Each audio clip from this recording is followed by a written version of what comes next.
In the center of my backyard, right where a boring old gazebo used to sit, stood my newest project.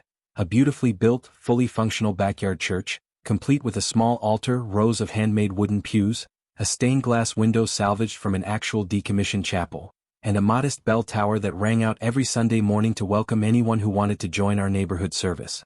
The peaceful atmosphere lasted all of 2 weeks before the HOA president, who I swear has a sixth sense for joy and fun, appeared at my back gate holding his infamous violation clipboard like it was a weapon designed to strike down anything creative. Without so much as a hello, he slid a thick stack of papers through the gate, barking out the words, "This is absolutely prohibited under community guidelines and you need to dismantle it immediately." I stared at him, blinking in disbelief as he launched into his tirade about how religious structures of any kind required prior approval, professional design review and proof of insurance, none of which I had submitted to the architectural committee because, of course, it wasn't technically a commercial building, it was just a backyard project meant to bring the neighbors together. Before I could explain, he pointed at the bell tower with the kind of theatrical disgust you'd expect if I had built a medieval catapult instead of a small, decorative belfry. He said the sound of the bell was a public disturbance, that religious gatherings needed permits if they exceeded 10 people, and that the sight of the cross atop the roof clashed with the approved aesthetic harmony of the neighborhood, which in his mind meant bland patios and regulation beige fences. I asked him if anyone had actually complained, and he hesitated for a split second before muttering something about anonymous concerns, which confirmed exactly what I suspected. No one complained except him, probably after one of his infamous fence-peeking patrols. When I tried to explain that the church wasn't even a real church in the legal sense, it was just a covered backyard space where neighbors could gather for a casual, non-denominational community service, he cut me off and claimed that all religious structures, no matter the scale, were forbidden without formal application and board review. I asked where exactly in the bylaws this was written, and he furiously flipped through his binder until he found a vague clause about non-residential permanent structures requiring advance approval, though the only examples listed were detached garages and guest houses.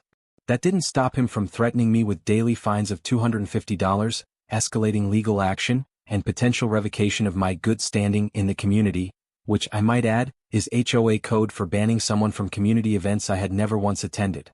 I handed the papers back, telling him I would think about it, but before he even left my yard, my next-door neighbor popped her head over the fence and shouted, "Don't you dare take down our Sunday spot, my whole family loves it."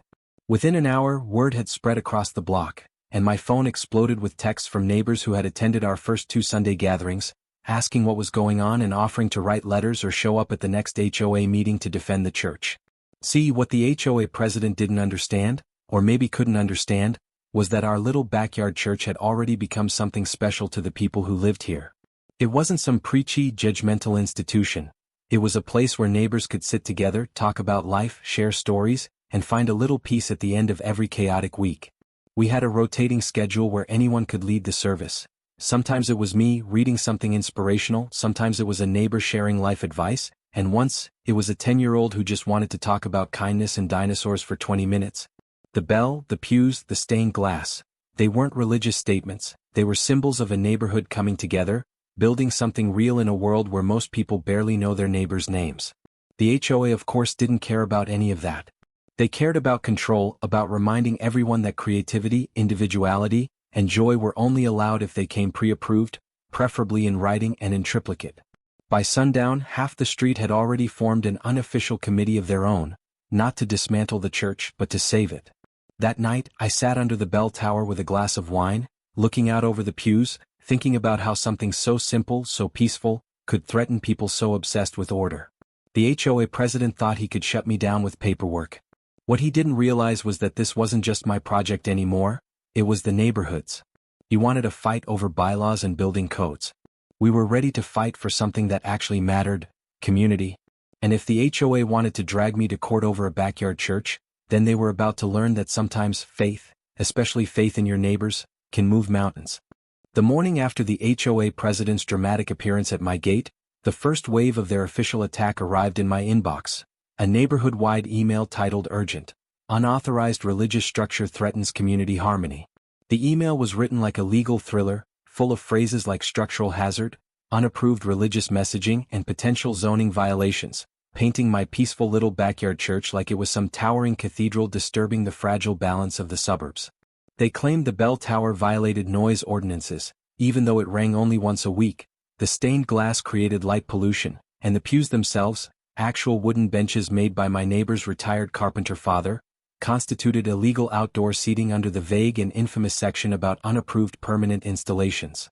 They attached a heavily edited ominous photo of the church taken through my fence, with the evening light casting long shadows, making it look far more dramatic than the reality of a small wooden structure nestled beside my pool.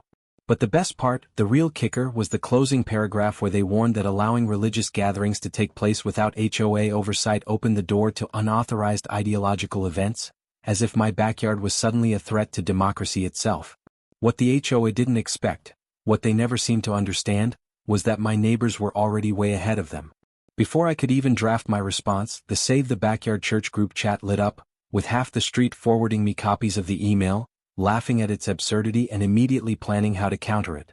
Some offered to write letters to the HOA board calling the church the best thing that had happened to the neighborhood in years, while others offered to host a Sunday service in their own backyards if the HOA tried to physically block mine. A few creative types even designed digital flyers reading Save Our Church, complete with pictures of our first potluck beneath the bell tower, kids climbing onto the pews with juice boxes, and my neighbor's golden retriever sitting reverently beside the altar like he was the official church greeter. The HOA had hoped to divide the neighborhood by turning my backyard into a controversy, but all they managed to do was unite the block like never before. That unity only made the HOA more desperate, and the next wave of their attack was pure, unfiltered nonsense. By that afternoon, I had 5 new violation notices taped to my door, each one more absurd than the last. They cited me for unauthorized use of religious symbols, as if crosses and stained glass were contraband. They accused me of hosting unpermitted public events, despite every gathering being private and by invitation only. They hit me with a brand new violation invented just for me: disruption of neighborhood tranquility through excessive communal gatherings. They even went so far as to claim the structure violated height restrictions, conveniently ignoring the fact that several approved backyard pergolas and gazebos were taller than my humble little chapel. The real insult came with a final notice, accusing me of using my property for unregulated religious outreach, a term so hilariously vague it sounded like they thought I was running a cult. Of course, I documented every notice, every ridiculous claim, and every threat, stacking them in a folder I labeled the Holy Harassment File. That weekend, we held our regular Sunday service and attendance doubled. People brought folding chairs when the pews filled up, and someone even brought a portable speaker so we could play some soft music before the service started. The HOA president actually showed up, standing outside my fence like a lost pilgrim, glaring at everyone through the slats while clutching his precious binder like it might shield him from the overwhelming good vibes. When I invited him in, telling him there was a seat saved for him if he wanted to join, he turned bright red, sputtered something about legal consequences and stomped away. The best part came when my neighbor, a lawyer who had been quietly attending services, pulled me aside afterward and said, "By the way, religious gatherings even on private property have legal protections under state law. They don't have a leg to stand on."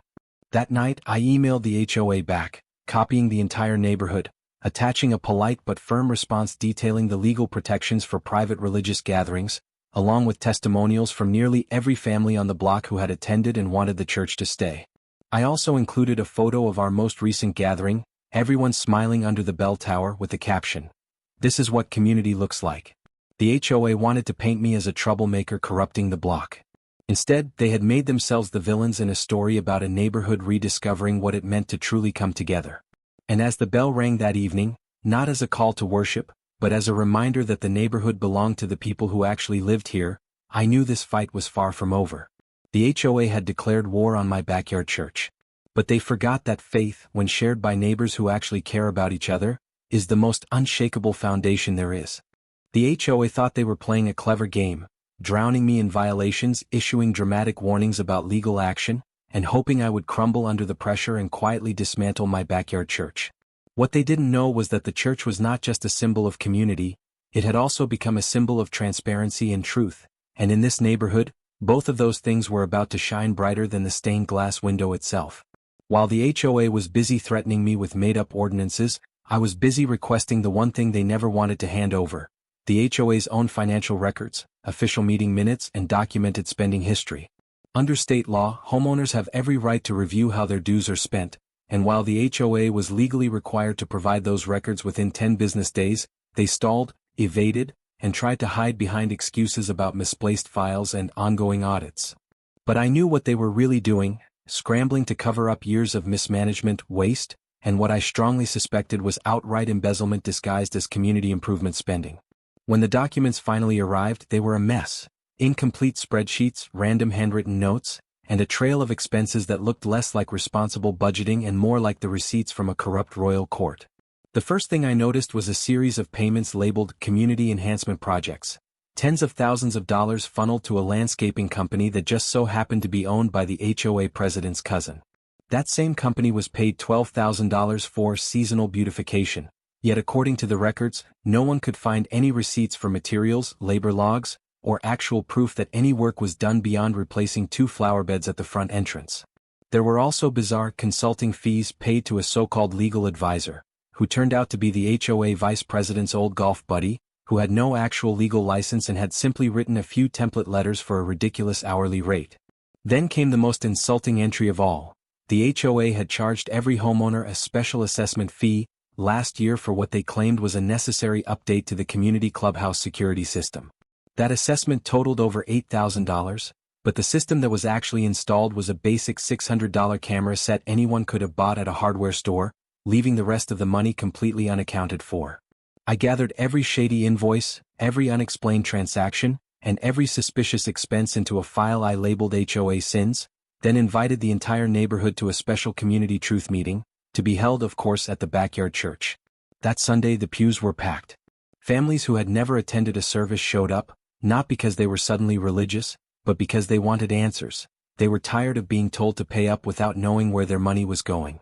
I stood at the altar not to preach but to present. With the stained glass glowing behind me and my laptop connected to a projector, I walked everyone through the financial disaster that had been happening right under their noses, the self-dealing, the fake contracts, the bloated fees, and the outright theft masked as improvements. Gasps filled the air as I showed the landscaping scam, the legal advisor grift, and the missing assessment money. The room went silent when I played a recording of the HOA president, taken during one of his unhinged backyard confrontations with me, where he admitted offhand that the HOA was like a private club for board members and a great way to make sure people know their place.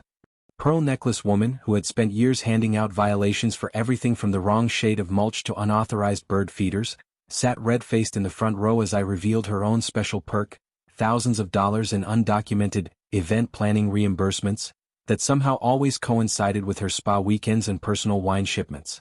When I finished, I asked one simple question: is this how you want your neighborhood to be run? The answer came loud and clear.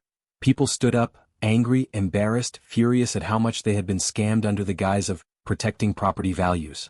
A petition to immediately remove the entire HOA board circulated through the pews before the meeting even ended, and by the time everyone left, more than 90% of the residents had signed.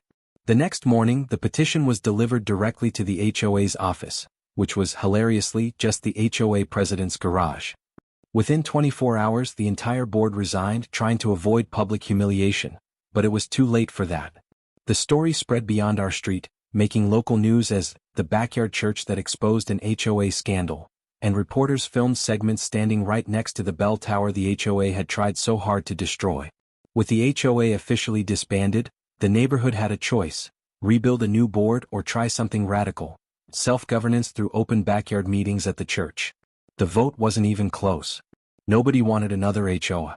They wanted exactly what they already had: a place where neighbors could gather, talk openly, and make decisions without hiding behind rules and fine print.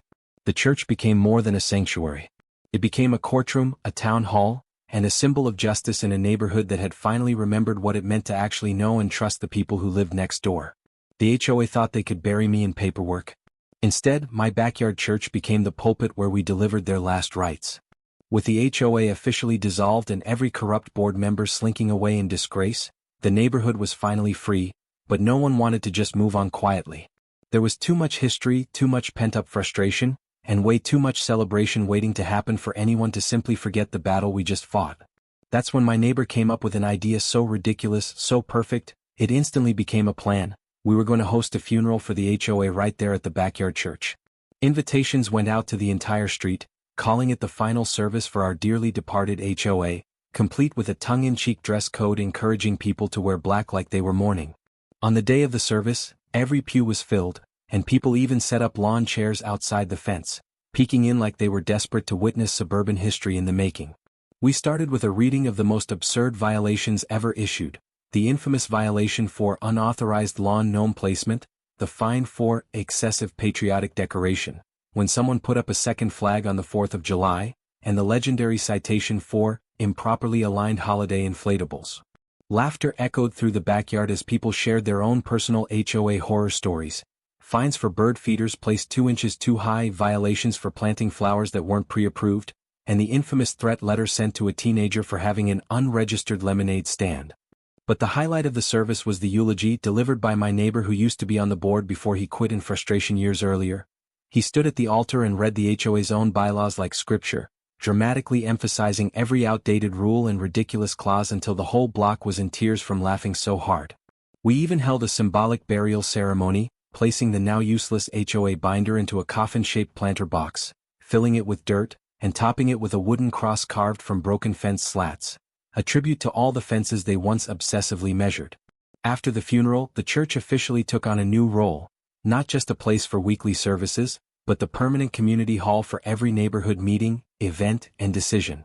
Whenever something came up, from planning block parties to coordinating yard sales, it all happened at the church with no secret votes, no closed-door sessions, just neighbors talking to neighbors. The backyard church, which the HOA once declared illegal and dangerous, became the most important structure in the entire neighborhood. Over the next few months, the pews were expanded, the bell tower got a fresh coat of paint, and someone even installed a little guest book where visitors could sign their names and leave a message whenever they came by. Without the HOA micromanaging everything, creativity flourished. People built backyard gardens with wild sculptures, someone turned their driveway into a permanent chalk art gallery, and the once uniform beige houses slowly transformed into a patchwork of bright colors, unique fences, and quirky decorations that actually reflected the people who lived in them. Property values didn't plummet, they skyrocketed. Real estate agents began advertising our street as the church block, a self-governed paradise where neighbors actually liked each other, and where the community ran on trust instead of threats. The backyard church started attracting attention from outside the neighborhood too. Nearby residents trapped under their own overreaching HOAs came to visit, hoping to learn how they could pull off their own suburban revolutions. We even started holding an annual freedom service, where we invited residents from other neighborhoods to come see the church, hear the story, and get advice on how to reclaim their own communities from clipboard tyrants. Even the city council got wind of it, officially declaring our street a community innovation zone, recognizing us as a model for how neighborhoods could function without endless rules and unnecessary bureaucracy. Pearl Necklace Woman, who had once been the most feared enforcer of pointless rules, put her house up for sale and vanished, her only lasting legacy being her accidental role in inspiring a community to unite against the very system she worshipped. The HOA president moved to another neighborhood, where rumor has it he tried to join their board, only to be rejected once someone Googled his name and found all the news articles about his spectacular downfall at the hands of the backyard church. Now, every Sunday when the bell rings, it doesn't just call people to gather. It reminds everyone of what we built together, not just a church but a community based on friendship, understanding, and the freedom to make our homes our own. The HOA said I couldn't have a church in my backyard. Now the church is the soul of the street, a symbol of what happens when neighbors stand up, speak out, and choose each other over rules. Every year, on the anniversary of the HOA's demise, we hold a candlelit service where neighbors share what the church means to them. And every single time, someone says the same thing. This place didn't just save the church, it saved the neighborhood. The backyard church, born from defiance, built on laughter and powered by community spirit, stood tall. And long after the HOA faded into nothing but a bad memory, the bell kept ringing loud and proud, reminding everyone that community is built in backyards, not in boardrooms. With the HOA buried, the backyard church didn't just become the heart of the neighborhood. It became a symbol for something much bigger, a suburban beacon that started attracting attention far beyond our quiet little street. What started as a quirky backyard rebellion soon evolved into a fully recognized community heritage site, officially declared by the local historical society after they heard the whole story and decided that our block had become living proof that neighborhoods could thrive without overbearing rules. It started with a local reporter writing a follow-up piece called The Little Backyard Church That Defeated the Big Bad HOA, complete with photos of our infamous HOA funeral, the coffin-shaped planter, and interviews with longtime residents who called it, "the moment we remembered this is our neighborhood, not theirs." That article got picked up by larger outlets, and before we knew it, homeowners from all over the state were driving out just to see the church, take photos under the bell tower, and hear the story directly from the people who lived it. Some visitors were from nearby neighborhoods still trapped under hyper-strict HOAs, looking for inspiration to start their own rebellions. Others were curious tourists drawn to the absurdity of a tiny backyard chapel becoming the symbol of suburban freedom, but every single person left with the same sense of awe, realizing this wasn't really about a church at all. It was about neighbors reclaiming their right to live the way they wanted, without the constant threat of fines for having fun or expressing creativity. Seeing the attention the church was getting, the neighborhood leaned into its new identity hard. Someone installed a permanent welcome sign at the street entrance that read "Welcome to Church Block," where neighbors make the rules, complete with a carved wood image of the bell tower.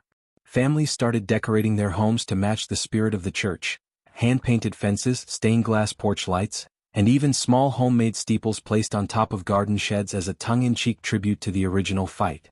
It wasn't about religion. It was about identity, a neighborhood embracing its story, its victory, and its new sense of freedom. The backyard church itself grew not physically, we liked the small size, but in purpose. It hosted far more than just Sunday gatherings. It became the venue for every major neighborhood event. Weddings for couples who had met on the block were held right there, with flower petals floating in the pool and receptions spilling out into every yard nearby. Graduation parties started, including a ceremonial walk past the bell tower, where proud parents rang the bell once for each graduate as the whole street cheered. Even Halloween got an upgrade. The church became the haunted chapel, where neighbors took turns transforming it into a spooky maze filled with fog machines, glowing jack-o'-lanterns, and animatronic gargoyles that popped out from the pews. At Christmas, it became the center of the neighborhood tree lighting, with families bringing ornaments to hang from the pews and candles placed along the aisle leading up to the altar, turning it into a glowing symbol of unity. The church wasn't just a symbol of defiance anymore.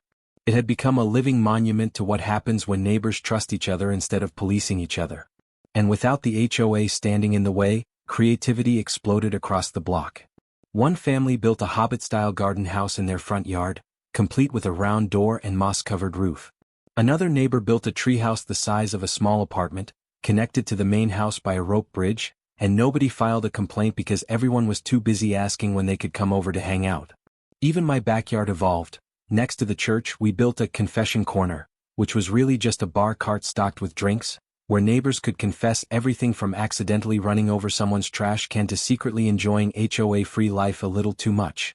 Local artists started painting murals along backyard fences, turning the whole block into an outdoor art gallery celebrating freedom, creativity, and community spirit.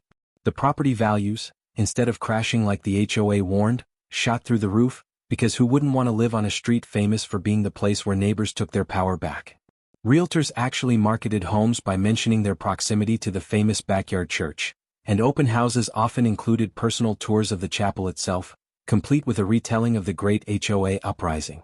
The city even offered to make the church an official public park, but we politely declined. This was our place, built by us, for us, and no amount of government recognition could mean more than the sense of pride we already had. The church became the thread that tied everyone together. A reminder that community doesn't come from rules, it comes from relationships. People talked more, laughed more, visited each other's homes without needing an invitation, and problems were solved over coffee in someone's backyard instead of through legal threats and violation letters. The HOA thought they were protecting property values, but what they never understood was that a neighborhood's real value comes from the people who live there, not the color of their fences or the height of their grass. The backyard church didn't just survive the fight, it became the soul of the block, the beating heart of a community that had finally remembered what being neighbors actually meant. The HOA tried to bury it. Instead, they built it a pulpit taller than any rulebook could ever reach. And long after the HOA's name was forgotten, the bell kept ringing, not just to call people to gather but to remind everyone everywhere that community belongs to the people who live it. Years passed, but the story of the backyard church never faded. What started as a rebellious little structure built out of spite and community spirit became the symbol of freedom from HOA tyranny, a living legend not just in our neighborhood but across the entire state. People who had never set foot in our cul-de-sac knew about the church. It became a story passed around at barbecues, local council meetings, and even real estate seminars, where people studying suburban planning used our block as a case study in how too much control kills community, while a little rebellion can breathe life into a neighborhood.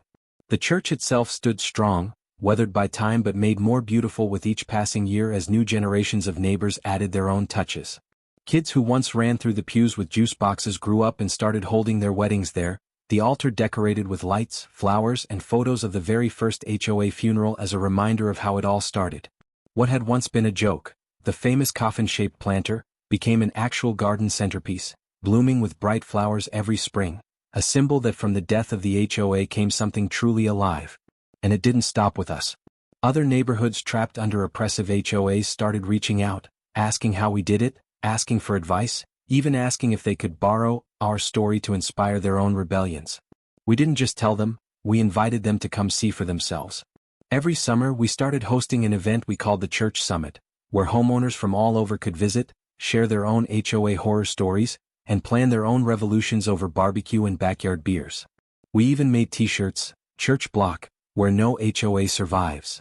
News outlets showed up again, this time not to cover drama, but to report on a neighborhood that proved self-governance works better than rule by fear. The mayor eventually declared our street an honorary landmark for community resilience, a title that sounded ridiculously formal but meant a lot to the people who remembered what life was like before the church gave us our freedom back. And every time someone moved into the neighborhood, they got the same initiation: a seat at a Sunday service, the full retelling of the great HOA uprising, and a chance to ring the bell themselves to signal their official welcome to Church Block. It wasn't just a structure anymore, it was our story carved into wood and glass and stone.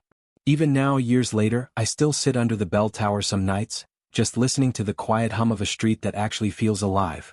Laughter from a backyard 2 doors down, kids riding bikes long after sunset without anyone filing a noise complaint, and the glow of personalized homes that no one had to ask permission to design. The church made us family in a way the HOA never could. Instead of rules, we had relationships. Instead of fines, we had conversations. If someone had a party that got too loud, someone walked over with a drink in hand and joined it instead of filing a complaint. If someone wanted to paint their house purple with bright yellow shutters, the only debate was whether they needed help picking the exact shade of purple. The church was a constant reminder that what holds a neighborhood together isn't a rulebook, it's trust. And somehow that message spread far beyond our block. A local artist painted a mural of our church on the side of a downtown coffee shop, with the words "community over control" wrapped around the bell tower like a halo. Our story was even turned into a documentary, featuring interviews with everyone from the oldest residents to the teenagers who had once used the pews as jungle gyms. It premiered right in the backyard, projected onto the side of my house, with the bell ringing out just as the credits rolled and the whole neighborhood cheering like we just won an award. Pearl Necklace Woman and the former HOA president? Nobody remembers their real names anymore. They're just characters in the legend now, the villains who accidentally gave us the greatest gift of all, the chance to prove we never needed them in the first place. The backyard church outlived them all. It became our meeting hall, our festival ground, our wedding venue, our community living room, a reminder that rules don't make a community. People do. The HOA said I couldn't have a church in my backyard. Now, the whole world knows about our little church. And every Sunday when that bell rings, it doesn't just call my neighbors to gather. It calls everyone who's ever felt trapped by pointless rules to remember, community is built from the ground up, in backyards and shared meals and laughter that doesn't need permission. The HOA tried to bury us in violations. Instead, we built a legacy in wood, glass, and stone, and we proved that no rulebook is stronger than a neighborhood that chooses each other.